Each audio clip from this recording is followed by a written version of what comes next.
എല്ലാവർക്കും നിംഷാസ് കിച്ചണിലേക്ക് സ്വാഗതം. ഇത് നമുക്കൊരു മുട്ടക്കറി തയ്യാറാക്കാം.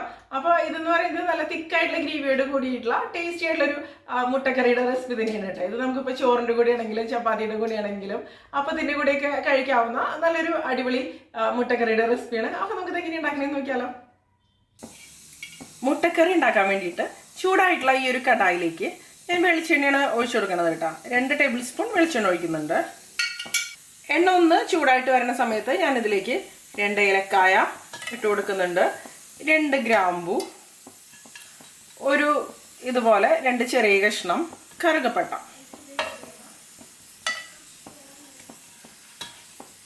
പിന്നെ 1 ടീസ്പൂൺ നിറയെ പെരിഞ്ജീരകമാണ് ഇട്ട് കൊടുക്കുന്നത്, പിന്നെ ഒരു 4 ഉണക്കമുളക്. അതായത് ഇതിപ്പോൾ കാശ്മീരി ഉണക്കമുളകാണ് എടുത്തിരിക്കുന്നത്. അത്യാവശ്യം നല്ല വലിപ്പമുള്ള കാശ്മീരി ഉണക്കമുളകാണ് എടുത്തിരിക്കുന്നത്. ഇതിനിപ്പോൾ അത്യാവശ്യം എരിവും കളറും ഒക്കെ കിട്ടാൻ വേണ്ടിയിട്ടാണ്. പിന്നെ ഇതിലേക്ക് നമുക്ക് മുഴുവനോട് കൂടിയ മല്ലി ഉണ്ടല്ലോ, ചേർത്ത് കൊടുക്കാം. 2 ടേബിൾ സ്പൂൺ നിറയെ മുഴുവനോട് കൂടിയ മല്ലി ചേർത്തിട്ടുണ്ട്. പിന്നെ കുരുമുളകാണ് ഇതിലേക്ക് ഇടുന്നത്. മുഴുവനോട് കൂടിയ കുരുമുളക് തന്നെ മതി കേട്ടോ. ഒരു 1/4 ടീസ്പൂൺ മതി, ഒരുപാട് വേണ്ട. ആദ്യം ഇത് നമുക്കിതുപോലെ ഒന്ന് ഡ്രൈ റോസ്റ്റ് ചെയ്തെടുക്കാം.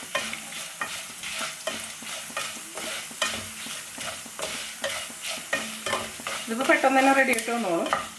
ഡ്രൈ റോസ്റ്റ് അല്ല, നമ്മൾ എണ്ണ വെച്ചിട്ടാണല്ലോ ചെയ്യണത്, അതുകൊണ്ട് തന്നെ പെട്ടെന്ന് റെഡി ആയിട്ട് വരും. മുളകൊക്കെ നല്ല വീർത്ത് വരും. പിന്നെ മുട്ടക്കറി ആയതുകൊണ്ട് തന്നെ ഒരുപാട് മസാലയുടെ ആവശ്യമില്ല. ഇപ്പോൾ ചിക്കൻ കറിയൊക്കെ ഉണ്ടാക്കുന്ന സമയത്ത് മസാല ഒന്നും കൂടി വേണം, കാരണം ചിക്കൻ കഷ്ണങ്ങളൊക്കെ നന്നായിട്ട് പിടിച്ചു വരുമല്ലോ. മുട്ടക്കറി ആകുമ്പോൾ പിന്നെ അങ്ങനെ കഷ്ണങ്ങളിൽ പിടിച്ചു വരേണ്ട ആവശ്യമില്ലല്ലോ. ഇത് മതിയെ. ഒന്ന് ഇതിൻ്റെ പച്ചമണം മാറി വന്നിട്ടുണ്ട്. ഇതിലേക്ക് ഒരു ചെറിയ കഷ്ണം ഇഞ്ചി, ഒരു മീഡിയം സൈസിലുള്ള ഒരു കഷ്ണം ഇഞ്ചി മുറിച്ചത് ഇതുപോലെ ഒന്ന് ചെറുതായിട്ട് മുറിച്ചെടുക്കുന്നുണ്ട്. പിന്നെ ഒരു 10 അല്ലി വെളുത്തുള്ളി, ഇതിപ്പോൾ വലുതും ചെറുതൊക്കെ ഉണ്ട്. പിന്നെ ഒരു 2 മീഡിയം സൈസിലുള്ള സവാള ഒന്ന് റഫായിട്ട് ഇതുപോലെ വലിയ കഷ്ണങ്ങളായിട്ട് മുറിച്ചതാണ്. ഇതെല്ലാം കൂടി ഒന്ന് നമുക്ക് വഴറ്റിയെടുക്കാം. സവാള ഇട്ട് കഴിഞ്ഞാൽ പിന്നെ ബാക്കി കാര്യങ്ങളൊന്നും കരിഞ്ഞൊന്നും പോയില്ല. ഇതൊന്ന് വഴന്നു വന്നോട്ടെ. ഇപ്പം കണ്ടോ, സവാള ചെറുതായിട്ടൊന്ന് വഴന്നു വന്നിട്ടുണ്ട്. ഇത് മതി. ഇതിലേക്ക് ഒരു നല്ല വലിയ പഴുത്ത തക്കാളി മുറിച്ചത് ഇതുപോലെ നീളത്തിൽ റഫായിട്ട് മുറിച്ചത് ഇട്ട് കൊടുക്കുന്നുണ്ട്. ഇതും ഒന്ന് വഴന്നു വന്നോട്ടെ കേട്ടോ. ഇതെല്ലാം കൂടെ ഒന്ന് പെട്ടെന്ന് വഴറ്റിയെടുക്കാൻ വേണ്ടിയിട്ട് ഞാനിതിലേക്ക് കുറച്ച് ഉപ്പും കൂടി ചേർത്ത് കൊടുക്കുന്നുണ്ട്.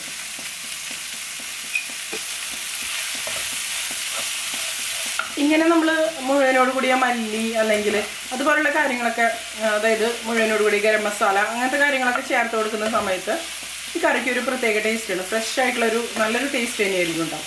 അപ്പോൾ ഇത് നിങ്ങളുടെ കയ്യിൽ മുഴുവനോട് കൂടിയ മല്ലി അല്ലെങ്കിൽ ഹോട്ട് സ്പൈസസ് ഒന്നും മുഴുവനോട് കൂടിയത് ഇല്ലയെന്നുണ്ടെങ്കിൽ നിങ്ങൾക്ക് പൊടിയാണെങ്കിലും ചേർത്ത് കൊടുക്കുക. പൊടിയാണെങ്കിൽ ഇപ്പോൾ ചേർത്ത് കൊടുക്കേണ്ട ആവശ്യമില്ല കേട്ടോ, അവസാനം ചേർത്ത് കൊടുത്താൽ മതി.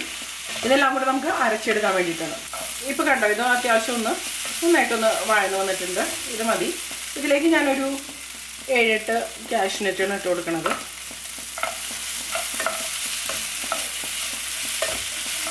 ഇതും കൂടി ഒന്ന് റെഡി ആയിട്ട് വന്നോട്ടെ. ഒരു 5 മിനിറ്റോളം സമയം കൂടി നമുക്ക് ഒന്ന് വഴറ്റി. ഇപ്പം ഇത് കണ്ടോ, നന്നായിട്ട് വഴന്നു വന്നിട്ടുണ്ട്. ഞാൻ ഫ്ലെയിം ഓഫ് ചെയ്ത് കൊടുത്തിട്ടുണ്ട് കേട്ടോ. ഇനി ഇത് നല്ലപോലെ ഒന്ന് തണുത്ത് വരട്ടെ.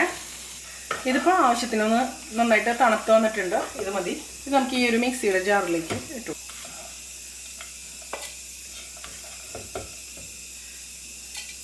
ഇപ്പോൾ കണ്ടോ, ഇത് ഞാൻ ഈ ഒരു മിക്സിയുടെ ജാറിലേക്ക് മുഴുവനായിട്ട് ചേർത്ത് കൊടുത്തിട്ടുണ്ട്.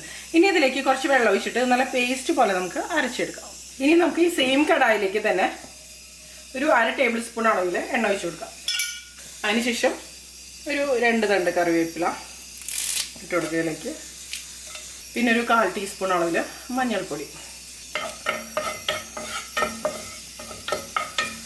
ഇതൊന്ന് ഇളക്കി കൊടുക്കാം. ഇതിൻ്റെ ഒരു പച്ചമുളക് ഒന്ന് മാറി വരുന്ന സമയത്ത് നമ്മൾ അരച്ച് വെച്ച ഈ ഒരു മസാല പേസ്റ്റ് ഉണ്ടല്ലോ, ഇത് നമുക്ക് ഇതിലേക്ക് ഒഴിച്ചു കൊടുക്കാം. നല്ല തിക്കായിട്ടുള്ള റിച്ച് ആയിട്ടുള്ള ഗ്രേവി തന്നെയാണ്. നല്ല തിക്കായിട്ടാണ് ഇരിക്കുന്നത്. ആവശ്യത്തിനനുസരിച്ച് നമുക്ക് ഇതിലേക്ക് വെള്ളം ഒഴിച്ചു കൊടുക്കാം.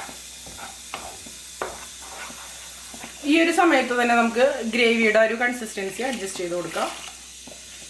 ഇതിപ്പോൾ അത്യാവശ്യം നന്നായിട്ട് വഴന്നു വന്നതാണല്ലോ, അതുകൊണ്ട് തന്നെ നമുക്കിനി ഇതിപ്പോൾ വഴറ്റിയെടുക്കേണ്ട ആവശ്യമൊന്നുമില്ല. നന്നായിട്ട് തിളച്ച് വരിക അതുപോലുള്ള കാര്യങ്ങൾ മാത്രം മതിയോ.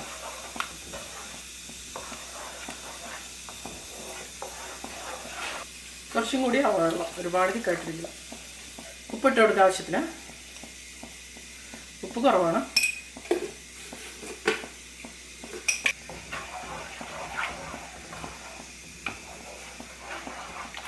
ഇതിപ്പോൾ ഗ്രേവിയൊക്കെ ഒന്ന് അഡ്ജസ്റ്റ് ചെയ്ത് കൊടുത്തിട്ടുണ്ട്. ആവശ്യത്തിന് വെള്ളം ഒഴിച്ചിട്ടുണ്ട്. ഇനി നന്നായിട്ട് തിളച്ച് കുറുകി വരണമല്ലോ. ഇനി ഇത് നന്നായിട്ടൊന്ന് തിളച്ച് വരട്ടെ കേട്ടോ. അടച്ച് വെക്കുകയാണ്. തിളച്ച് വന്നതിന് ശേഷം ഒരു 5 മിനിറ്റോളം സമയം ഒന്ന് തീ കുറച്ച് വയ്ക്കാം. ഇനി നമുക്കിതൊന്ന് തുറന്ന് നോക്കാം. ഇപ്പം ഇത് കണ്ടോ, നന്നായിട്ട് തിളച്ച് വന്നിട്ടുണ്ട്. ഇനി ഇതിലേക്ക് നമുക്ക് മുട്ട ചേർത്ത് കൊടുക്കാം. ഞാനിപ്പോൾ ഒരു 8 മുട്ടയാണ് ഇതിലേക്ക് ചേർത്ത് കൊടുക്കേണ്ടത്. ഇതൊന്ന് ഞാൻ വരഞ്ഞെടുത്തിട്ടുണ്ട് കേട്ടോ.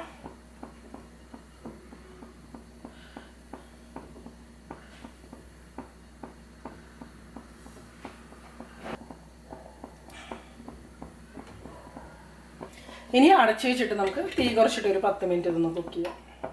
അപ്പോഴേക്കും നന്നായിട്ട് വെന്ത് ചാറൊക്കെ ഒന്ന് കുറുകി എണ്ണയൊക്കെ തെളിഞ്ഞ് വരുന്നുണ്ടോ. ഇനി നമുക്കിതൊന്ന് തുറന്ന് നോക്കാം. ഇപ്പോൾ കണ്ടോ, എണ്ണയൊക്കെ നന്നായിട്ട് തെളിഞ്ഞ് വന്നിട്ടുണ്ട്. ഇളക്കി കൊടുക്കാം.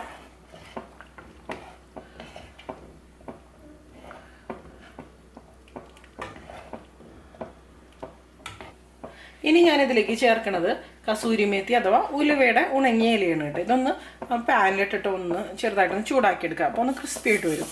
ഇത് ഇതുപോലെ ഒന്ന് പൊടിച്ചിട്ട് കൊടുക്കാം. അപ്പോൾ നല്ലൊരു ഫ്ലേവർ തന്നെ വരും ഇതിന്.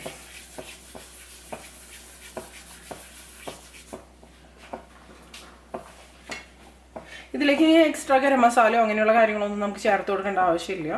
ആവശ്യത്തിനുള്ള ഫ്ലേവേഴ്സും എരിവും എല്ലാം അടിപൊളിയായിട്ട് തന്നെ വന്നിട്ടുണ്ട് കേട്ടോ. അപ്പോൾ ഞാൻ ഇനിയിപ്പോൾ ഫ്ലെയിം ഓഫ് ചെയ്ത് കൊടുക്കണം. ഇത് ഇരിക്കും തോറും ഒന്നും കൂടി കട്ടിയിട്ട് വരും. ഇപ്പോൾ തന്നെ അത്യാവശ്യം ഒരു തിക്നെസ് കാര്യങ്ങളൊക്കെ ഉണ്ട് കേട്ടോ. അപ്പോൾ ഇത് നമ്മുടെ മുട്ടക്കറി റെഡി. അപ്പോൾ എല്ലാവരും ഈ ഒരു മുട്ടക്കറി തയ്യാറാക്കി നോക്കുക. അതിനുശേഷം നിങ്ങളുടെ അഭിപ്രായങ്ങളൊക്കെ പറയാം. നല്ല ടേസ്റ്റി ആയിട്ടുള്ള കുറുകിയ ചാറോട് കൂടിയ ഒരു മുട്ടക്കറിയുടെ റെസിപ്പി തന്നെയാണ്. ഇപ്പോൾ ചോറിൻ്റെ കൂടെ ചപ്പാത്തിയുടെ കൂടെയൊക്കെ കഴിക്കാവുന്ന നല്ലൊരു അടിപൊളി റെസിപ്പിയാണ്.